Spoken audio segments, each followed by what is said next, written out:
invitarte a conocer tu palabra, a conocer aún más de lo que tú dijiste y está escrito en la Biblia, Señor, en ese conjunto de libros que lo hiciste para nosotros, dejarnos ese mensaje de salvación, ese mensaje de edificación, ese mensaje de gracia, ese mensaje de poder y ese mensaje de amor.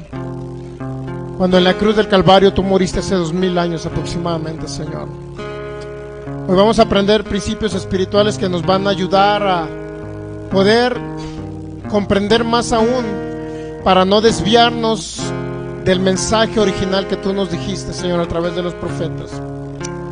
Y en el Nuevo Testamento a través de Jesús y a través de tus discípulos y a través de lo que el Espíritu Santo reveló al apóstol Pablo. Para no salirnos de esos lineamientos espirituales, esos mandamientos, para no salirnos de tu palabra, Señor. Que sea tu palabra el primer lugar en nuestras vidas, Señor, pero sobre todo la verdad del Evangelio. En el nombre de Jesús desatamos espíritu de sabiduría y de revelación en este momento, en el conocimiento de Cristo, para que sean alumbrados los ojos de nuestro entendimiento y podamos comprender cuál es nuestra herencia en los santos en Cristo Jesús. Declaramos que tenemos la mente de Cristo, que pensamos, hablamos y actuamos como Cristo, porque somos su cuerpo aquí en la tierra, somos la plenitud de Cristo, en el nombre de Jesús. Declaramos la sabiduría de Proverbios 3 y 8, esa sabiduría que es más preciosa que el oro y la plata y las piedras preciosas, porque proviene de lo alto del Espíritu de Dios, Señor. Que seas más tú y menos yo, en el nombre de Jesús. Que se haga tu voluntad aquí, Espíritu de Dios. Fluyo contigo en este día, mis pensamientos son inundados por tu palabra y mi corazón es impregnado por tu mensaje, Señor, y sale por mi boca de lo que hay en la abundancia en mi corazón en este día, para edificar a ciudades, pueblos, naciones, en el nombre de Jesús, que te necesitan, que necesitan conocer la verdad del Evangelio, Señor. Y seas tú, Espíritu Santo, yo mengo para que tú crezcas en mí, en el nombre de Jesús, y no sean mis preceptos humanos, sino seas tú a través de mi Espíritu de Dios. Todo el honor y la gloria sean para ti, Señor. Todo pensamiento natural lo llevo cautivo a la obediencia a ti, tu palabra, Señor, y derribo todo argumento que sea levantado contra el conocimiento tuyo. En el nombre de Jesús, Espíritu Santo, tú eres el Señor en esta reunión y nadie más. Amén. Muy bien, pues ya estamos conectados con nuestros amigos que nos ven a través de internet. Sea usted bienvenido a este servicio de adoración, exaltación a nuestro Rey Jesús. Hoy 18 de septiembre de 2020 estamos viendo un tema que se llama cómo poder analizar la Biblia, cómo poder estudiar la Biblia para no ser engañados, cómo podemos analizar las escrituras bíblicas para no ser engañados. Y regularmente siempre vamos a ser engañados por alguien que se llama Satanás, el diablo. Dice la segunda carta a los Corintios 2:11, para que Satanás no gane ventaja. Por eso necesitamos saber analizar la Biblia. Muy bien, pues a todos nuestros amigos que nos ven de Colombia, Argentina, Uruguay, Paraguay, Brasil, El Salvador, Honduras, Nicaragua, Bolivia, Costa Rica, Cuba, nuestros hermanos de Ecuador, de Cuenca, Ecuador, República Dominicana, Puerto Rico, Venezuela, España, Chile, Guatemala, Haití y algunos hermanos hispanos de los Estados Unidos de Norteamérica. Dios les bendice, Cristo les ama y nosotros también estamos aquí para servirles. Este mensaje que traemos el día de hoy esperamos que sea de edificación para ustedes y puedan comprender realmente la verdad del Evangelio a través de un análisis profundo de la Biblia y sobre todo la revelación que viene del Espíritu de Dios. ¿Sabía usted que el Espíritu Santo dice, principalmente la 2 Corintios 2:11 dice, para que Satanás, 2 Corintios 2:11, para que Satanás no gane ventaja alguna? Pues no ignoramos, ¿qué? Toda maquinación satánica. No debemos de ignorar, usted no debe ignorar, ¿ok? Eso es en primer lugar. Y segundo, dice el apóstol Pablo también, dice el apóstol Pablo en el versículo 6 de la primera carta a los Corintios, capítulo 4, versículo 6, dice, por esto, hermanos, lo he presentado como ejemplo en mí y en Apolos, por amor de ustedes, para que en nosotros, dice el apóstol Pablo, aprendan a no pensar más de lo que está escrito. No sea que a causa de uno os envanezcan unos contra otros. No podemos llegar a pensar más allá de lo que está escrito. Y para eso estamos tomando literalmente, es un curso de algunas ciencias bíblicas. Ciencias bíblicas me refiero a la manera en que Dios ha dado esa revelación a ciertos hombres que han estudiado la Biblia por años, por siglos, y Él ha dado algunas técnicas, ciencia, procedimientos, procesos, de cómo nosotros podemos llegar al conocimiento de la verdad a través de analizar la Biblia. Obviamente que todo esto es bajo la guianza del Espíritu de Dios, ¿ok? Entonces dice Pablo, para que ustedes, dice, en nosotros aprendan. Hay algo importante que nos dio como una instrucción el apóstol Pablo. Ustedes deben de aprender en nosotros, dice, principalmente está hablando en mí y en Apolo, dice Pablo. Ustedes deben de aprender de mí y de Apolos. ¿Qué es lo que tenemos que aprender? Una cosa importante, y de las más importantes que existen en todo estudioso de la Biblia, en aquel que quiere conocer la verdad. Dice el Señor Jesús en Juan capítulo 8, versículo 31, 32, dice, conoceréis la verdad. ¿Y qué dice? Y esa verdad conocida nos va a hacer libres. Lo único que nos va a hacer libres es la verdad, pero la verdad conocida. Entonces dice el apóstol Pablo, aprendan de mí, de Apolos, principalmente esto, dice, que no piensen más allá, no vayan más allá de lo que está escrito. Se han establecido doctrinas, ¿sabía usted?, en base a fábulas. Una fábula es algo que no es real o no es literal. En base a alegorías, en base a metáforas o simbolismos, una metáfora realmente es algo irreal. Es dar a un mensaje a través de algo natural para identificar algo espiritual. Ejemplo, el grano de mostaza, cuando habla el Señor Jesús, dice el reino de Dios es como un grano de mostaza que se siembra en tierra. Y créalo que el reino de Dios no es un grano de mostaza, dice es como un grano de mostaza, es decir, hay una explicación ahí. Cuando analizamos la Biblia nos damos cuenta principalmente de que cuando profundizamos en ello, llegamos a la conclusión que muchas falsas doctrinas han surgido precisamente por lo mismo, porque agarran literal cosas que son solamente simbolismos o sentido figurado. ¿Sí entendemos la frase de sentido figurado? ¿Sí lo entendemos? Sentido figurado significa que yo les voy a hablar algo natural, por ejemplo, los ojos de Michelle son como las estrellas del cielo que alumbran en la oscuridad. Los ojos de mi esposa son como las estrellas del cielo que alumbran en la oscuridad. Entonces, no significa que los ojos son estrellas. Y segundo, no significa que en la oscuridad van a estar brillando los ojos. Aunque con eso los pupilentes ya no se sabe, ¿verdad? Pero bueno. Entonces, ¿qué queremos dar a entender con todo esto? Ese sentido figurado viene en la Biblia. En la Biblia viene poesía, vienen poesías en la Biblia. El libro de los Cantares, una gran parte es poesía, y gente lo toma literal. Salomón hablándole a sus mujeres. Entonces, muchas personas toman literal una parte de la Biblia que es sentido figurado. Cuando habla del león, el león de la tribu de Judá se refiere a Jesucristo. Y Jesucristo no es un león, pero agarra figuras, agarra sentido figurado, que son figuras, que son tipos, que son ejemplos naturales, para dar a entender un ejemplo espiritual, ¿me entiende? Hay alegorías, metáforas, y otros géneros o tipos literarios, podríamos decir. Cuando usted lee una carta, cuando usted lee un libro, siempre se le llama género literario a la forma de expresarse o formas de expresiones. Son géneros literarios, formas de expresiones aquí en la tierra. Así es que vamos a encontrar en la Biblia también hasta por ahí un poquito también, inclusive vamos a encontrar de la cuestión de ciertas fábulas o inclusive cuentos, los vamos a encontrar, por ejemplo, cuando Salomón le cuenta una historia a Salomón, ¿no? O cuando llega el profeta Natán con David, que él le dice, mira, había un hombre que tenía una sola oveja, y había un hombre rico que tenía muchas ovejas, y venía alguien paseando por el camino, y como era muy hospedador este hombre rico, en lugar de agarrar de sus ovejas, agarró de la única oveja que tenía ese hombre cuidando.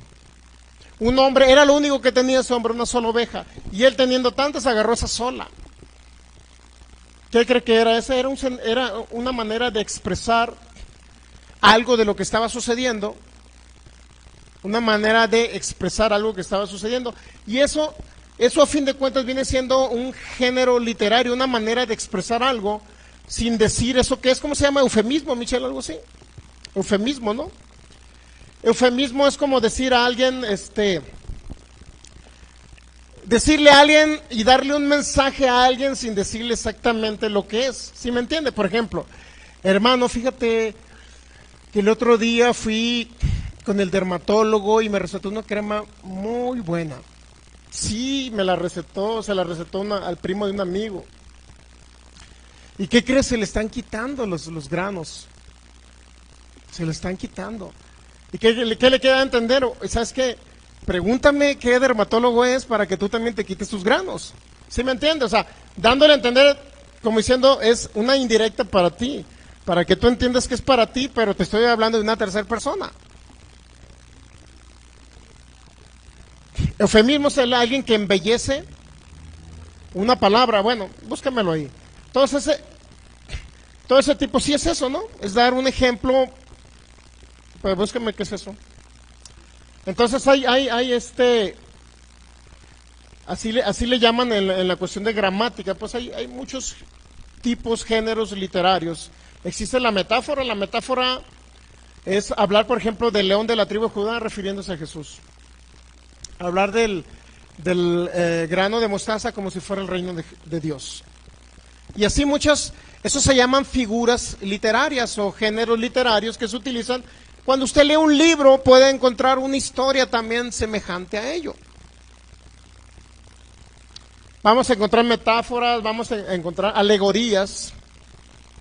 El símil, que también el símil es parte de una figura literaria también, el símil.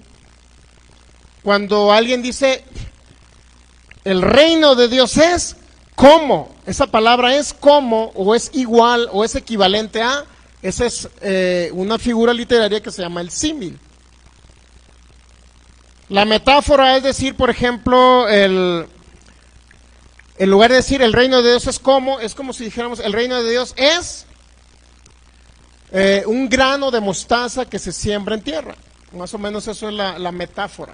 El caso es que cuando usted haya en la Biblia va a encontrar, sobre todo en el Apocalipsis, va a encontrar muchos de ese tipo de figuras, de metáforas o sentido figurado. Usted va a encontrar que viene por ahí una serpiente con muchas cabezas y no sé qué rollo, algo así viene en la Biblia. Y vienen muchas cosas así. Simbolismo, algo que es figurado o metáfora, vienen alegorías. Alegorías es una serie de diferentes tipos de metáforas, esa es una alegoría. El Señor Jesús en Juan capítulo 10 dice, ¿qué dice? Cuando habla de las ovejas, habla del buen pastor, habla del salteador, ahí está hablando de varios personajes, pero que no...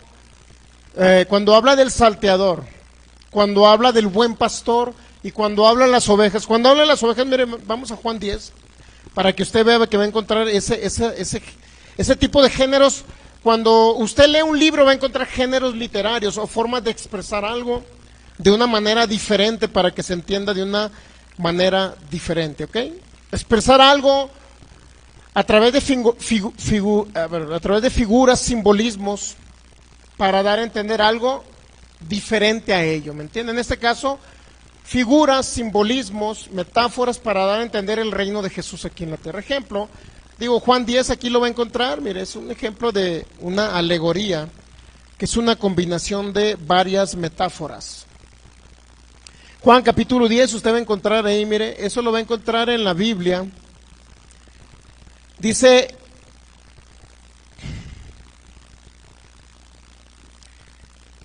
de cierto, es cierto, os digo que el que no entra por la puerta del redil de las ovejas, sino que sube por otra parte, es el ladrón y el salteador. Ya no está hablando de alguien que es, ¿qué? Ladrón. Pero no nos dice quién es, ¿verdad? Luego dice, mas el que entra por la puerta es el pastor de las ovejas. Ya van dos metáforas. ¿Qué es una metáfora? Es darle a entender usted a través de algo natural, algo espiritual.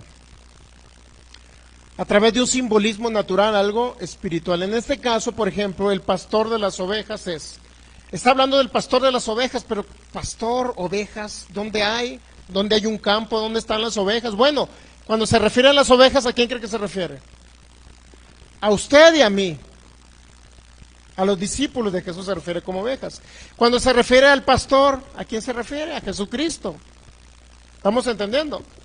Entonces ahí estamos hablando de un sentido figurado, es decir, pastor es una metáfora, el salteador es una palabra metafórica para darle a entender a alguien que hay uno que se llama salteador. A este abre el portero y las ovejas oyen su voz y sus ovejas llama por nombre y las saca. Cuando ha sacado fuera todas las propias, va delante de ellas y las ovejas le siguen porque conocen su voz. Mas al extraño no seguirán. Mira, ahí va otra figura, otra metáfora, otro simbolismo para darle a entender que el extraño, ¿quién cree que es el extraño? Les da simbolismos, les da ejemplos naturales para que el extraño, pues si no es nuestro Señor Jesús, entonces el extraño tiene que ser el enemigo. ¿A quién cree que se refiere al extraño? A Satanás, el diablo, ¿ok? El extraño. Al extraño no seguirán, sino que huirán de él porque no conocen la voz de los extraños. ¿Quiénes son los extraños? Los extraños son los utilizados por el extraño. Los extraños, ¿quién cree que eran en esa época? Los fariseos. ¿Por qué? Recorren cielo y tierra para ser un discípulo, pero cuando se acerca a ustedes lo hacen más hijos de las tinieblas. Jesucristo lo dijo, ¿no? Cuando se refería a los extraños, se referían a aquel que oyen la voz del extraño y se dejan guiar por el extraño, es decir, Satanás, el diablo. Es decir, personas que se dejan usar por Satanás, el diablo, para distraer del evangelio de Cristo a aquellos que siguen a Cristo, al buen pastor. ¿Entendemos? Versículo 7. Volvió pues Jesús a decirles, de cierto, cierto os digo que yo soy la puerta de las ovejas. Mira otra vez. ¿Qué es Jesús? Esa es metáfora. Yo soy la puerta. Y luego dice, Señor, cuando ustedes se figuran como que Jesús es la puerta, ¿qué piensan en su mente? ¿Realmente, literalmente, ven una puerta abierta? Digo, puede llegar al pensar, Señor, tú eres la puerta, significa que llego a los cielos, abro la puerta que eres tú y entro y tengo acceso al cielo. ¿Será así? Solamente es una metáfora para darle a entender que a través de Jesús entramos al cielo, es todo. Pero no para que se haga en su mente que es una puerta. ¿Sí entendemos? O sea, estas figuras literarias son figuras literarias. Es decir, formas de que podemos expresar algo a través de un libro. Digo, eso lo va a encontrar hasta en los libros de los que usted leía antes. Digo, porque me imagino que no sigue leyendo, ¿no? Usted va a encontrar ese tipo de parte de la literatura, parte de la gramática, parte de la forma de expresarse de una persona es este tipo de figuras literarias, así se le llama. ¿Ok? Nuevamente, entonces aquí estamos viendo una serie de metáforas, ¿verdad? El salteador, el extraño, la puerta, el buen pastor, las ovejas. Ahí vemos una serie de metáforas o de palabras metafóricas. Metafóricas es igual, sentido figurado, no real. Entonces, como vemos una serie de metáforas, entonces esto se convierte en una alegoría. Alegoría es un conjunto de metáforas. Entonces, este tipo de expresiones los vamos a encontrar en la Biblia. Cuando habla de ovejas, no lo está viendo usted con un rabo, mire, no lo está viendo así. Y luego comiendo del pasto ahí. No es así. No sé si alguien se identifique queriendo pensar en una oveja como nosotros. No es así. Entonces no podemos hacer literal lo que es sentido figurativo. Figurado, simbolismo, metáfora, alegorías. Este tipo de expresiones es muy común en la Biblia. Sobre todo en el Apocalipsis, óigame. Bastante sentido figurado hay. No podemos hacerlo real, algo que es figurado. Y en algunos casos nos dice el apóstol Pablo, esta es una alegoría, dice, inclusive mire, Gálatas 4. ¿Sí entendió más o menos lo que estoy hablando, no? Para cuando usted lea la Biblia, por favor, no se haga la idea que Jesús es una puerta. Aunque él dijo que era la puerta por la cual se entraba al cielo. Pero usted no se haga la idea que Jesús es una puerta. Para que en su mente no lleve esa imagen. ¿Estamos entendiendo? Porque luego le quieren poner manos y pies a Dios. Y quieren luego decir que Dios tiene... y es como un ser humano. Digo, hay gente que humaniza a Dios. Y eso se dio en una herejía que hubo por acá de unos hermanos en Cristo, por allá en el norte del país. Empezaron a humanizar a Dios a causa de tomar alegorías, tomar sentido figurado, tomar metáforas y hacerlas literales. Yo no puedo ver a Jesús como una puerta. Puerta es algo simbólico para darme a demostrar que Jesús, y a través de él tengo acceso directamente al cielo, y me voy al cielo, me voy con mi Padre Celestial a través de Cristo Jesús. ¿Entendemos? Sí, estamos entendiendo. Digo, porque hay gente que agarró alegorías, que Pablo dijo que eran alegorías, y la gente la agarró literal. Inclusive podemos llegar a tener errores a tal grado que una alegoría, un sentido figurado, una metáfora o un símil, algo así, o cualquier sentido o género literario que viene en la Biblia, podemos tomarlo y darle la interpretación que nosotros queremos personal. ¿Sí sabía que hay gente que ha tomado, dice Pablo, es alegoría, y luego te dice, no, ¿a qué se refiere esa alegoría? O ese sentido figurado. Ahí mismo te lo explica Pablo. Entonces yo no puedo tomar y darle otro sentido, porque Pablo me lo tiene que explicar. Cristo Jesús me lo explicó. El grano de mostaza es, o el reino de los cielos es, o el reino de Dios es, como el grano de mostaza. Yo no tengo que figurarme el reino de Dios. A ver, voy a pensar, inclusive voy a comprar un grano de mostaza para verlo, para sembrarlo en tierra y luego ver que crece como un árbol. Ah, entonces así es el reino. Y luego voy a ver un árbol en lugar de ver el reino. No podemos tomar sentido figurado, simbólico, para hacerlo real o darle la interpretación que yo quiero. ¿Me entiende? Bueno, estamos viendo ahorita aspectos generales, ¿no? Ya luego les voy a hablar de Gálatas capítulo. Bueno, vamos a Gálatas 4. No quería llegar ahí solamente. ¿Por qué? Porque es una explicación que voy a dar después acerca de una alegoría. Ya les hablé de una alegoría ahorita que es Juan de capítulo 10, ¿no? Del buen pastor, el salteador, el extraño, los extraños, las ovejas, el buen pastor, la puerta. Yo ya les hablé, eso es una alegoría. Cristo Jesús, a través de lo simbólico, quiso darme a entender a mí algo en su manera de expresar el reino, aquí en la tierra, darme a entender algo espiritual. ¿Entendemos? Son formas de expresión que vienen en la Biblia. Pero ahí es donde yo tengo que llegar a la conclusión, o sea, realmente, ¿qué es lo que Cristo Jesús me quiso decir? En muchos casos el apóstol Pablo fue muy claro, mire. Gálatas 4, versículo 21. Decidme los que quieren estar bajo la ley, dice el apóstol Pablo. ¿No habéis oído la ley? Dice el 22, porque está escrito de Abraham tuvo dos hijos, uno de la esclava y el otro de la libre. ¿Cuántos saben que se está refiriendo a Sara y Agar? La esposa y la concubina de Abraham. ¿Me entienden? Pero el de la esclava nació según la carne, mas el de la libre por una promesa que Dios le hizo a Abraham. En tu simiente serán benditas las naciones. Iba a tener descendencia Abraham, en tu descendencia serán benditas las naciones. ¿Ok? Entonces hubo una promesa de Dios para Abraham, sí. ¿Quién nació en base a la promesa? El que venía de Sara. ¿Quién fue? Isaac. Entonces el que no venía de la promesa, ¿cómo se llamaba? Ismael. Por eso dice, nació según la carne. No nació según la línea espiritual que Dios quería, que naciera de Sara y no de Agar. ¿Entendemos? Ok. Pero el de la esclava nació según la carne, mas el de la libre según una promesa. ¿Quién es la esclava? Agar. ¿Quién es la libre? Sara. ¿Entendemos eso? ¿Sí lo entendemos? ¿Sí? Ok. Y luego dice el 24, lo cual es una, nuevamente, alegoría. Es decir, es un sentido figurado para darnos algo a entender ahora en el Nuevo Testamento, darnos a entender algo.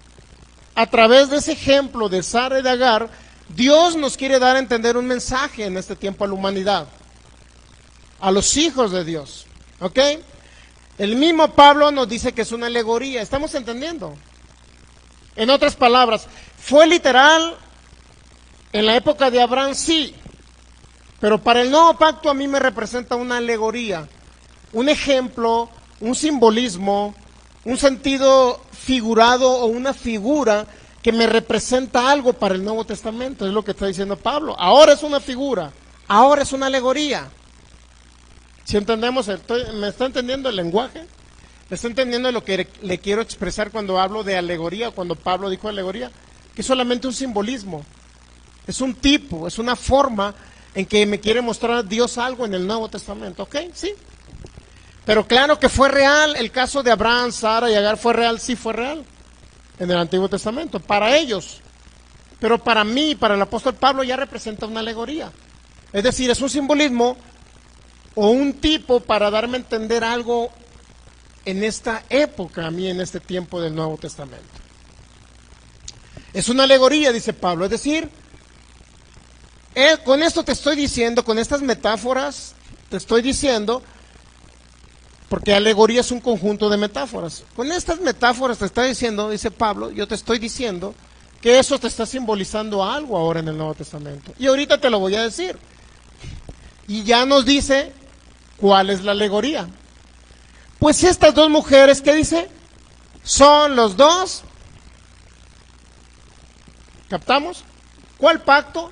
El de la ley de Moisés y el de la ley del Espíritu de vida en Cristo Jesús, que vino a través del sacrificio de Jesús. Está hablando de dos pactos. O sea, Sara me representa el Nuevo Testamento por la sangre derramada del Cordero Jesucristo, y Agar me representa el Antiguo Testamento basado en la ley de Moisés, que era en base a los sacrificios de diversos animales que simbolizaban a Jesús. ¿Ok? Uno es el Antiguo Testamento de los que vivieron bajo la ley, y otro es el Nuevo Testamento de los que viven bajo la gracia en Cristo Jesús. ¿Ok? Estas figuras, cuando usted analiza y estudia la Biblia, es importante entenderlas. Porque si no, vamos a echar a volar la imaginación y yo voy a hacer de esto lo que yo quiera. Y al rato voy a decir, no, pues mira, Sara, sí es cierto que ahí dice que representa el nuevo pacto. Mire, veamos. Estos son los dos pactos, ¿no? Pues uno proviene del monte Sinaí, el cual da hijos para esclavitud. Este es Agar. ¿Qué significa da hijos para esclavitud? Está hablando de la ley de Moisés que se estableció en el monte Sinaí, ¿sí? ¿Sí captamos? Ok, ¿por qué da hijos para esclavitud? Porque principalmente la ley no podía justificar a nadie. Por la ley, el que cumplía la ley de Moisés no podía salvarse y irse al cielo. Si fuera así, los fariseos que cumplieron la ley de Moisés hubieran ido al cielo. Los que rechazaron a Jesús, ellos cumplían la ley. Rechazaron al Mesías y ¿qué creen? No están en el cielo. ¿Captamos eso? Ok. Agar es el monte Sinaí. Estamos entendiendo que es el monte Sinaí donde se dio la ley de Moisés. ¿Sí? 25. Pues Agar es el monte Sinaí en Arabia, que corresponde a la Jerusalén actual, pues está con sus hijos, está en esclavitud. ¿A qué corresponde? A los israelitas que están habitando ahorita en Jerusalén. literalmente en la tierra de Israel. ¿Ok? A ellos se refiere, a los que nacieron según la carne, es decir, que vienen de la descendencia de Israel, de Jacob, de esa descendencia vienen. A ellos simboliza, aunque a través de Agar nació Ismael, que no, se supone que no son los israelitas, pero fíjese, cómo en el Nuevo Testamento se tipifica a los que habitan en Israel, se tipifica como los que provienen de Agar, cuando los que provienen de Agar no son los israelitas. ¿Sí sabe usted? Que los que provienen de Agar son los árabes, no los israelitas. A través de Ismael vienen los árabes, que son contrarios al pueblo de Israel.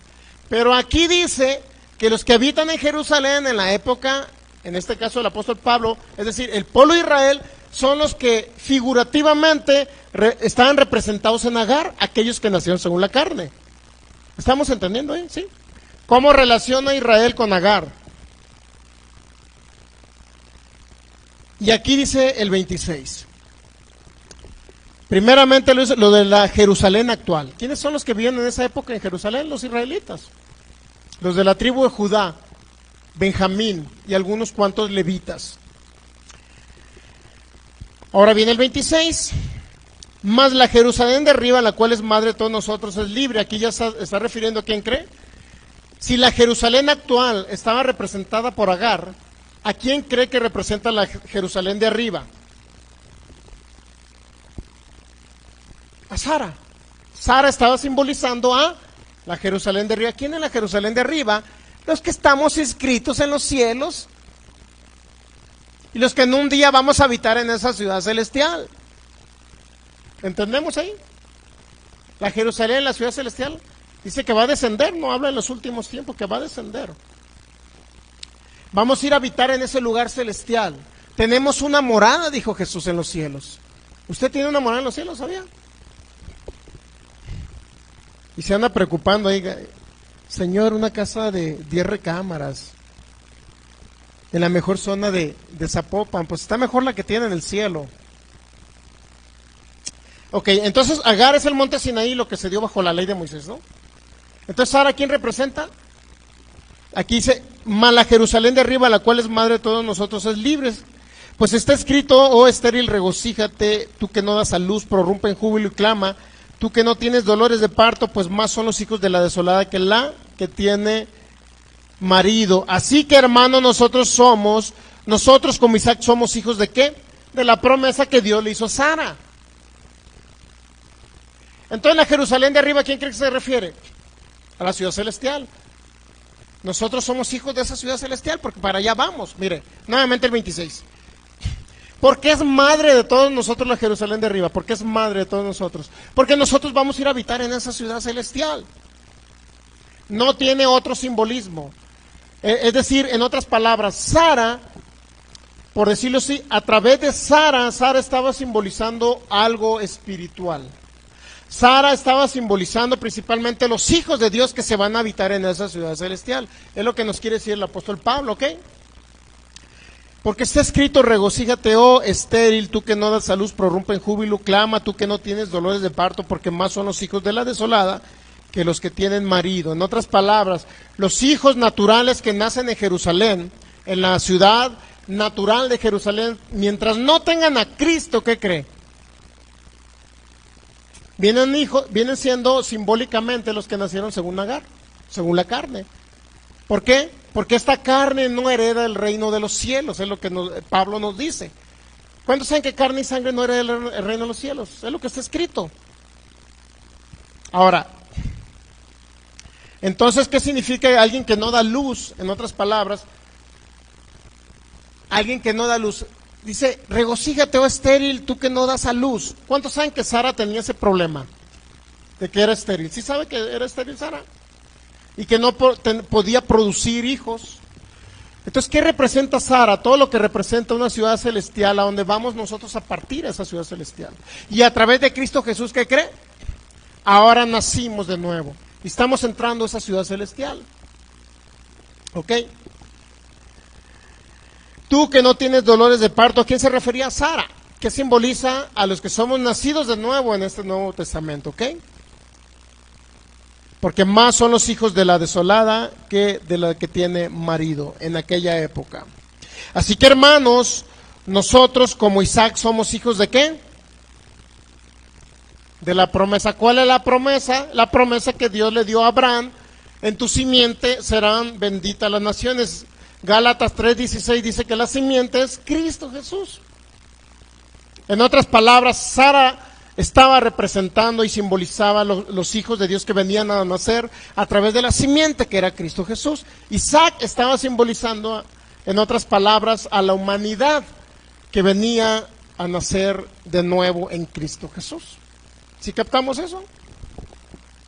Así que, hermanos, nosotros como Isaac somos hijos de la promesa, pero como entonces el que había nacido según la carne perseguía al que había nacido según el Espíritu, así también, ¿qué cree? Sucede en la época actual y sucedía en la época aquella. Es lo mismo. La gente que no tiene a Cristo en su corazón, aún los judíos en la época, ¿a quién cree que perseguían en esa época? En la época que el apóstol Pablo escribió Gálatas capítulo 4. Después del 50 y tantos lo escribió, 50, 60 después de Cristo. ¿Quién cree que perseguía a la iglesia de Cristo? El mismo Pablo fue un perseguidor de la iglesia de Cristo. Después perseguían al apóstol Pablo. ¿Y quién cree que eran los que lo perseguían? Los israelitas fariseos que querían matar a Pablo. ¿Lo captamos? Falsos hermanos israelitas que, entre comillas, se convertían al evangelio y andaban persiguiendo a Pablo. En otras palabras, cuando dice: el que había nacido según la carne perseguía a que había nacido según ¿qué? Nacidos en el Espíritu, o nacidos por el Espíritu Santo. Así en esa época, en la iglesia primitiva, ¿qué cree? Cuando Pablo escribió esta alegoría, haciendo referencia a Sara y Agar, refiriéndose a los israelitas y a los nacidos de nuevo, sean israelitas o sean gentiles, de otras naciones, se refería a ellos cuando habían nacido en el Espíritu. ¿Quién los perseguía? A Pablo muchas veces lo quisieron matar, lo dejaron apedreado. Los judíos en la sinagoga donde iba y predicaba a Pablo lo querían matar. ¿Entendemos? Bueno, le estoy dando solamente unos pequeños ejemplos, no entro todavía en lo que vamos a estudiar. Estos son solamente ejemplos de figuras literarias que vienen en la Biblia. ¿Cómo se llama?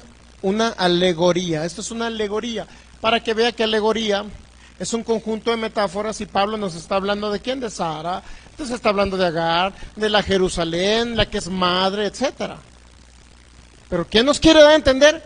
Bueno, la explicación que le estoy dando no tiene un simbolismo o no tiene una explicación más allá de la que les estoy dando. Estamos entendiendo a quién representa Agar, la Jerusalén actual, los israelitas que perseguían ¿a quién? A los israelitas que se habían convertido a Cristo. ¿Sí captamos? El que había nacido según la carne, dice el 29, perseguía al que había nacido según el Espíritu, así también ahora. Mas ¿qué dice la Escritura? Echa fuera a la esclava y a su hijo, porque no heredará el hijo de la esclava con el hijo de la libre. De manera, hermanos, que no somos hijos de la esclava, sino somos hijos ¿de quién? De la libre. Estaba representado ¿por quién? Por Sara. ¿Y qué dependía? En Sara se iba a determinar una descendencia. A través de Isaac venía la descendencia. Vino Jacob. Luego de Jacob, ¿quién más vinieron? Las 12 tribus. Luego de la tribu de Judá nació ¿quién? Jesucristo. Ahora entendemos la simiente de Abraham, la descendencia de Abraham. Los que nacían según el Espíritu eran perseguidos de acuerdo a lo que dice la Biblia, los que habían nacido según la carne, representados por Agar, la esclava. Y Jesucristo le dijo a los fariseos decían, pues no somos esclavos de nadie y nunca hemos sido esclavos de nadie. En Juan capítulo 8 lo dice. Y Jesucristo dijo, son esclavos del pecado ustedes. Esclavos del pecado. Entonces, vamos a ver ese hecho, mire, para entender un poquito más esta alegoría. ¿Estamos entendiendo lo que es una alegoría? Se los va a encontrar en la Biblia. Esto se lo va a encontrar en la Biblia, mi hermano, y cuando usted lea la Biblia, amigo que me ve por internet, vamos a Juan capítulo 8, Mire, en Juan capítulo 8,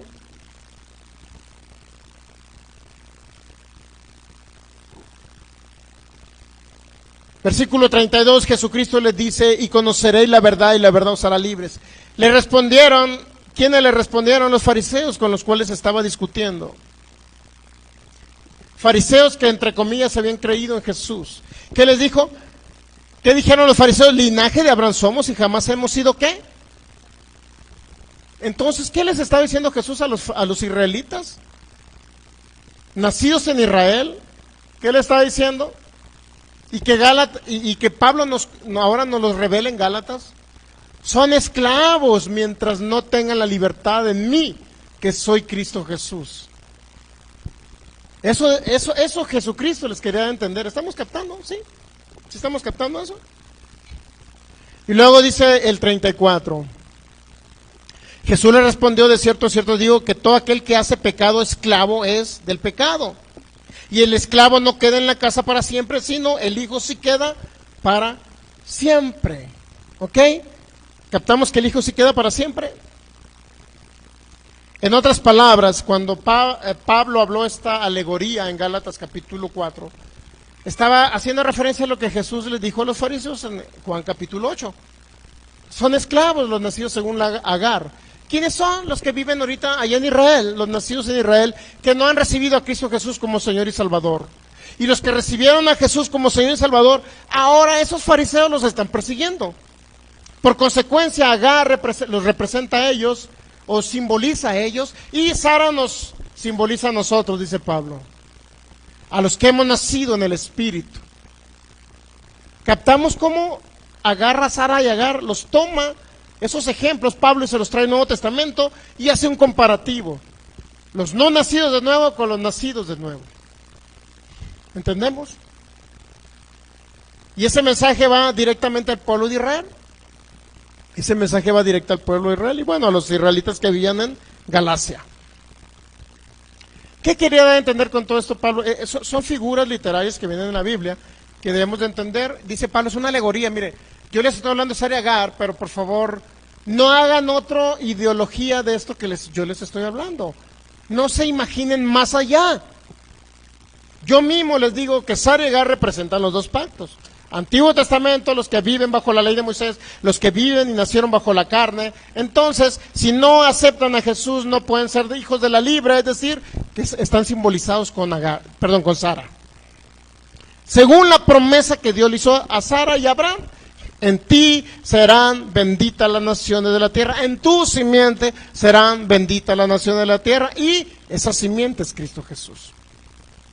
Ahora, usted se preguntará, pastor, pero ¿no querrá decir otra cosa ahí? ¿No querrá decir que esa Jerusalén celestial que dice que es mi madre, no se referirá a otra cosa, pastor? ¿No se referirá a la guadalupana, pastor? Ándele, invénteme algo, por favor. Adiciónale algo a lo que dijo Pablo. Y por allá otros hermanitos cayeron en el garlito de una persona que no tenía nada de estos principios para analizar la Biblia. Les dijo que esa Jerusalén era el Espíritu Santo, que era una mujer de sexo femenino, y por eso decía la Jerusalén, la cual es madre de todos nosotros. Y ahí tiene gente diciendo que el Espíritu Santo es mujer y que ellos son nacidos del Espíritu Santo, cuando Pablo nos dice que esa alegoría no está hablando del Espíritu Santo, está hablando de los nacidos de nuevo en Cristo Jesús, haciendo una comparativa con los de Israel que viven según la carne y que no han aceptado a Cristo Jesús. Es lo único que nos quiere decir Pablo, no más. Ya todo lo demás que cree es un invento de personas que quieren inventar algo que en la Biblia no dice. ¿Sabía que uno de los principios espirituales de las ciencias que vamos a hablar, hermenéutica y exégesis, principios esenciales, es que yo necesito ver qué es lo que la Biblia no dice? Hay cosas que la Biblia no dice y la gente quiere inventarle lo que la Biblia, ellos quieren que sí diga, aunque la Biblia no lo dice. Por eso estamos dando esta clase también, para Nuestros hermanos ahí no sean engañados. No se dejen guiar por falsos maestros. Hay falsos maestros. ¿Entendemos? Así que usted, a ver, pastor, invénteme, dígame que es a Jerusalén, que es madre, dígame que es la Guadalupana, ándele, por favor, pastor, invéntele algo, pero quiero que se adapte a mi doctrina. Yo no le voy a inventar algo que no viene en la Biblia. Ni se refiere a la Guadalupana, ni se refiere al Espíritu Santo, solamente se refiere a ¿quién? A los nacidos de nuevo, que nos vamos a ir a la ciudad celestial, a eso.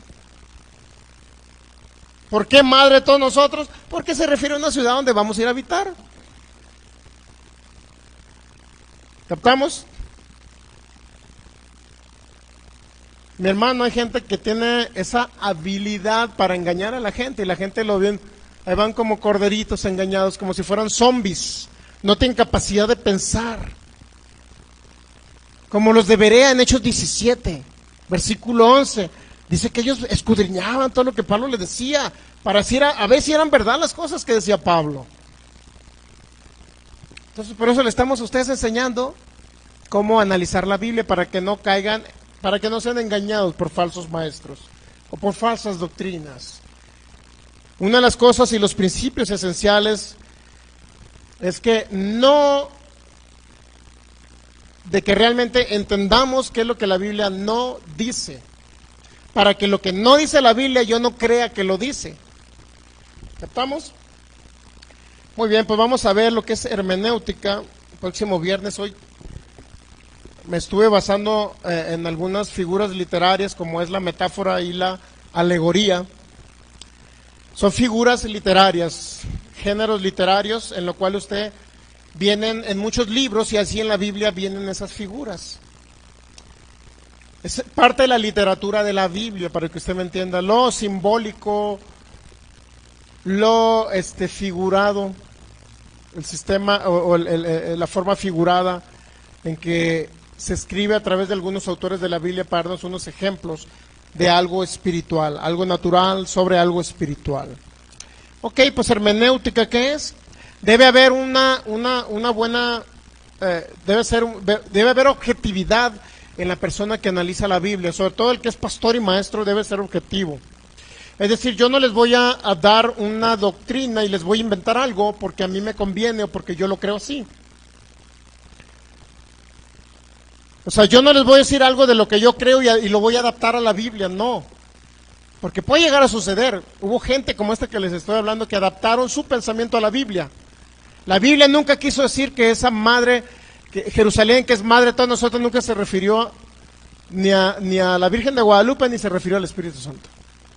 Nada que ver, no tiene nada que ver ni con el contexto, porque Pablo nos explica lo que es esa alegoría. Yo no puedo inventar algo diferente a lo que Pablo ya me explicó. No puedo echar a volar la imaginación y decirle, pastor, dígale, aunque sea que sea mi madre aquí, ¿no será mi mamá, pastor? ¿No será Semiramis, la reina de los babilónicos allá? Ándele, pastor, invénteme algo. ¿Qué más quiere decir eso? Nada más. Es todo. Le estoy explicando la alegoría de Pablo y se la estoy dando a entender, se la estoy parafraseando y dársela a entender un poquito mejor. Hermenéutica. 1 Pedro 4:11 dice, si alguno habla, hable conforme a las palabras de Dios. Si alguno ministra, ministre conforme al poder de Dios. Conforme al poder que Dios da, para que en todo sea Dios glorificado por Jesucristo, a quien pertenece la gloria y el imperio por los siglos de los siglos. ¿Ok? Es importante que nosotros nos presentemos como obreros aprobados cuando vayamos al cielo. Usted debe presentarse como obrero aprobado. La segunda carta a Timoteo capítulo 2 versículo 15. Procura con diligencia presentarte a Dios aprobado como obrero que no tiene que avergonzarse, que usa bien la palabra de verdad. La palabra usar, usa bien la palabra de verdad, el verbo que utiliza aquí como usa o usar la palabra de verdad, es todo aquel obrero que se puede presentar a Dios aprobado, porque van a presentarse a Dios obreros reprobados, sí se van a presentar muchos, sobre todo los falsos maestros, que a lo mejor van a lograr salvarse, pero van a estar, a ver, ¿qué enseñaste, hijo mío, en la tierra? Pues Enseñé que la alegoría de Pablo, de Gálatas 4, de Sara y Agar, yo dije que era la guadalupana, Señor, había estado bien. ¿Y qué cree? Un buen jalón de orejas y ándele, necio, está reprobado usted. Pero bueno, ya me recibiste como Cristo, como tu Salvador, pues ya te vas al cielo. ¿Me entiende? Ese es el asunto. Señor, pues Gálatas 4 enseñé que era el Espíritu Santo la Jerusalén, madre de todos nosotros, y que era una mujer de sexo femenino. Eso lo enseñé, Señor.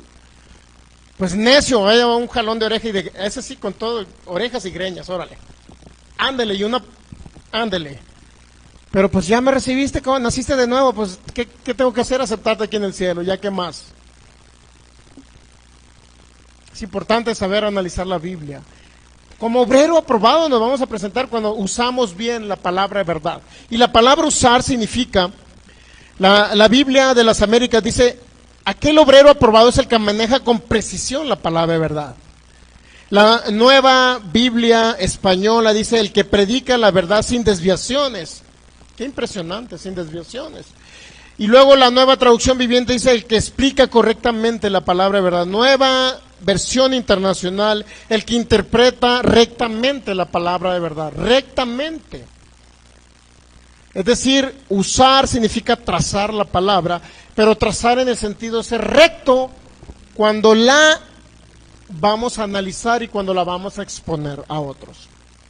Primeramente analizarla, lo que Dios nos quiso decir, lo que Dios nos dice ahí, no lo que yo creo que Dios dice, sino lo que Dios realmente dice, y expresarla a otros de una manera recta, objetiva, que no sean mis ideologías de las que yo las meta en la palabra, yo la malinterprete y haga una doctrina lo que Dios no dice en la Biblia. ¿Entendemos? Traza correctamente o maneja acertadamente la palabra de verdad. Eso significa la palabra usar, significa que es recta la persona que va a hablar o va a analizar las escrituras bíblicas. Es recto en su corazón. No tiene ninguna ideología que va a querer adaptar a lo que la Biblia, o al revés, que la Biblia adaptarlo a su ideología o su forma de pensamiento. Esto es importante. Va a haber obreros aprobados y va a haber obreros reprobados. Eso dice la Biblia, si hay aprobados significa que hay reprobados. Significa que muchos se van a presentar ante el Señor. Pues Señor, yo vine, di una enseñanza de esta manera diciendo que tú eres el que enviabas la enfermedad, basándome en 2 Corintios 11, 26, 27. Donde dice Pablo, ¿quién enferma y yo no enfermo? 2 Corintios 11, 26 por ahí, 24 a 27. ¿Quién enferma y yo no enfermo? Yo expliqué que tú enfermabas, Señor, y que la gente tenía que enfermarse porque Pablo lo dijo. Hay gente que va a presentarse reprobados, mi hermano, reprobados. ¿Qué cree que le va a decir el Señor Jesús? Reprobado. Deuteronomio 4:2, no añadiréis a la palabra que yo os mando, ni disminuiréis de ella, para que guarde los mandamientos de Jehová vuestro Dios, que yo les ordeno. Nehemías 8:8 dice, y leían en el libro de la ley de Dios claramente, y ponían el sentido de modo que entendieran la lectura, ponían un sentido a las palabras dadas por Dios a través de los profetas. ¿Qué significa que ponían un sentido? Que le daban una interpretación correcta a lo que Dios dijo en su palabra, ¿ok? Que daban o ponían un sentido de lo que Dios dijo en su palabra. Por último, para iniciar el próximo viernes, vamos a comenzar con lo que es hermenéutica. ¿Qué es hermenéutica? Es un término bíblico. Eso sí les quiero decir, es bíblico. La hermenéutica es bíblica, viene en la Biblia. La palabra hermeneus o hermeneos viene en la Biblia. Es una palabra que es metzermeneo y significa traducir desde un lenguaje a otro. Significa interpretar también, interpretar el mensaje de Dios o traducir el mensaje de Dios. Eso significa hermenéutica. Entonces vamos a ver principios sencillos básicos de hermenéutica, sin profundizar en ellos, solamente para que usted entienda en términos generales lo que es hermenéutica. Parte de lo que vimos ahorita, estábamos haciendo hermenéutica, estábamos interpretando un pasaje bíblico como es el de Gálatas capítulo 4. Eso es hermenéutica, interpretar un pasaje, pero basado en algunas reglas o principios, inclusive en alguna, en figuras literarias que vienen en la Biblia, como es la metáfora y la alegoría, ¿ok? Es parte del análisis hermenéutico que se hace. Ya le voy a dejar con este concepto nada más, para que entienda lo que es hermenéutica. Sí, la Biblia lo menciona en muchas partes, y lo puede verificar, por ejemplo, Marcos 15:22 dice, y le llevaron a un lugar llamado Gólgota, que traducido es lugar de la calavera. La palabra traducido es la palabra metzhermeneo o hermeneo, que es de donde proviene la palabra hermenéutica, que ahorita utilizan la mayoría de los que escudriñan la palabra de Dios, ¿ok? Entonces la palabra hermenéutica es un término bíblico, es bíblico, ¿ok? Es un término bíblico, es una ciencia o es el arte de interpretar o explicar un texto. Es una ciencia o el arte para interpretar o explicar un texto, o en un momento dado explicarlo o hacerlo claro. Arrojar luz a algo que no está claro, eso también es hermenéutica. En otras palabras, es el conjunto de reglas o principios para interpretar. Es el conjunto de reglas o principios para interpretar las escrituras bíblicas de una manera recta o correctamente. Eso es hermenéutica. Y vamos a ver algunos detalles ahí, como gente que está en contra de la hermenéutica, porque dice que viene de un dios llamado Hermes de los griegos, y que por eso usted no debe estudiar esos principios, esas reglas o principios para escudriñar la Biblia. Dice que usted no lo estudie, porque viene de un dios llamado Hermes, y en cierta manera tiene razón solamente la palabra. La palabra Hermes o hermenéutica también proviene de ese dios de los griegos, la palabra, no la manera en que escudriñamos la Biblia a través de la hermenéutica. La palabra sí tiene cierto significado, que se utilizaba para mencionar a un dios de los griegos llamado Hermes, que era básicamente el mensajero de los dioses. Era un dios que le iba y, en otras palabras, llevaba el mensaje de los humanos a los dioses. Interpretaba el mensaje de los humanos y se los llevaba a los dioses, y viceversa, traía el mensaje de los dioses a los humanos. Por eso de ahí viene hermenéutica. Pero la palabra nada más, no la forma en que utilizamos la hermenéutica para estudiar la Biblia. No tiene nada que ver una cosa con otra. Y un hombre por allá que quiso engañar a una multitud de gente, diciendo que ¿para qué estudian hermenéutica? Hermenéutica es satánica porque viene de Hermes, el dios de los griegos. ¿Se fija cómo engañan a la gente para que la gente no estudie y no los cuestione a ellos cuando hablen un error doctrinal? Y como la gente dice, pues sí es cierto, hermenéutica viene de Hermes, dios de los griegos, pagano, pues ya no estudio hermenéutica, hermanos, porque es pagano, porque es satánico. Pero él, ¿qué cree? Él sí, metiéndoles herejías, y ellos nunca estudiaron hermenéutica.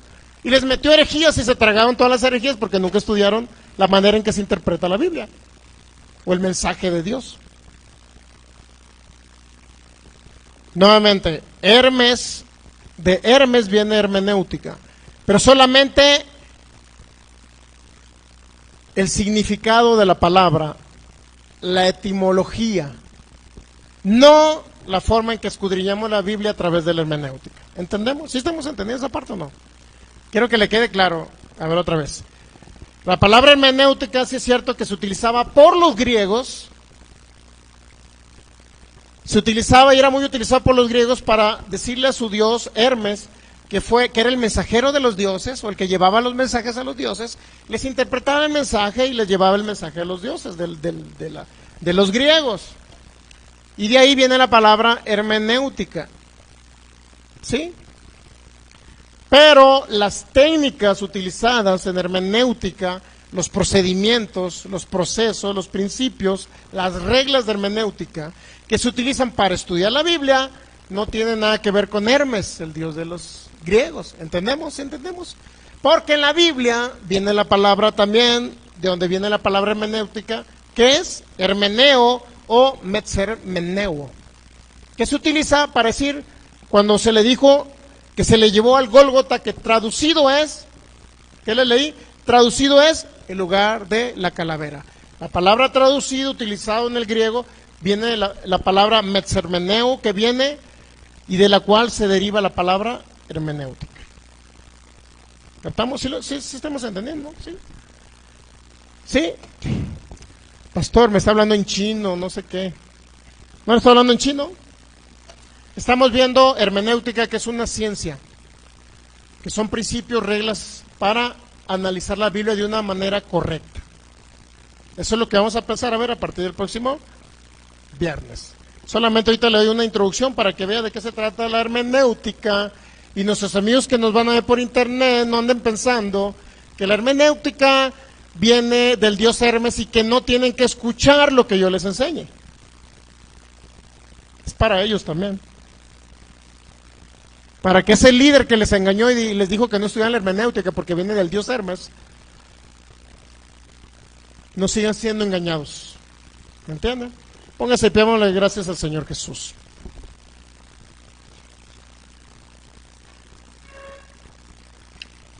Señor Jesús, te damos gracias en esta preciosa noche. Te honramos, Señor, honramos tu palabra, honramos tu presencia. Honramos tu gracia, honramos tu amor, honramos ese sacrificio que hiciste en la cruz por nosotros. Por eso en esta preciosa noche, Señor, que hemos escuchado tu palabra, la verdad de tu palabra, Señor, utilizando todas estas ciencias que tú nos has dejado, porque yo creo firmemente que tanto hermenéutica como exégesis provienen de ti, Señor, de esa sabiduría que tú has dado a los hombres, para poder entender el mensaje correcto de lo que tú nos quisiste dar a entender en tu palabra. En el nombre de Jesús, Señor, tomamos este curso de una manera humilde, Señor, para recibir esta palabra. De una manera humilde tomamos esta instrucción, Señor, para que seas tú el glorificado y nosotros podamos comprender todo, Señor, todo el mensaje tuyo, de una manera recta y correcta, en el nombre de Jesús, Señor. Queremos honrarte, Señor, con esta manera de aprender, Señor, principios espirituales que nos puedan ayudar a comprender la verdad del Evangelio, Señor, porque sabemos que el Espíritu de Dios no podrá manifestar su poder sobre mi vida si yo no tengo un conocimiento de la verdad, Señor, porque yo voy a conocer esta verdad y la verdad conocida me va a hacer libre, nada más me va a hacer libre. El Espíritu de Dios no se puede mover donde hay una mentira, donde hay una herejía, no se puede mover el Espíritu de Dios. Por eso, Espíritu Santo, honramos lo que tú diste a entender a través del apóstol Pablo en el Nuevo Testamento, o sea, en el Nuevo Pacto.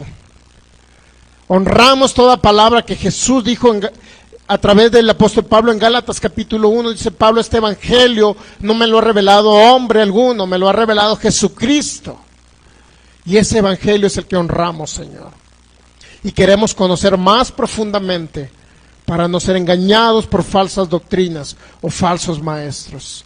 En el nombre de Jesús, todo el honor, toda la gloria y toda la alabanza sean para ti, Padre, para ti, Señor Jesús, y para el maravilloso Espíritu de Dios, que es el que nos revela su palabra, en el nombre de Jesús. Amén. Dale un fuerte aplauso al Señor que nos revela su palabra. Gracias, precioso Rey. Gracias, Espíritu de Dios. Toda la gloria y el honor. Amigo que me ves por internet, recibe a Jesús en tu corazón y haz esta oración. Dice, Señor Jesús, en esta noche pongo mi corazón delante de ti. Creo que tú moriste por mí en la cruz. Creo que resucitaste. Creo que sufriste por mí. Creo, Jesús, que estás vivo. Y ahora permito que entres a mi corazón, a mi vida. Te recibo como mi Señor y mi único Salvador y mi Dios. En el nombre de Jesús, creo que paso de muerte a vida. Creo que cuando parta de esta tierra, después de haber cumplido larga vida, Señor, y el propósito y el plan que tú tienes para mí, yo estaré contigo en el paraíso. todos los días, Señor, en el nombre de Jesús. Por una eternidad estaré contigo, Jesús. Amén. Sé sano, el poder del Espíritu Santo ahora está a través de estos medios, restaurando órganos, sanando enfermedades. Echamos fuera el espíritu enfermedad de esos cuerpos, los declaramos libres en el nombre de Jesús, lo liberamos de esa ligadura satánica ahora mismo en el nombre de Jesús, lo desatamos en el nombre de Jesús, y el poder del Espíritu de Dios ahora está manifiesto a través de estos medios en el nombre de Jesús. Repita conmigo Salmo 118, 17, yo sé que viviré y no moriré, sino que contaré las obras maravillosas de mi Dios en el nombre de Jesús. Amén. Bendiciones. Cristo les ama, nosotros también. Viernes 8 de la noche y domingo 12 del mediodía. Los esperamos a través de estos medios de comunicación.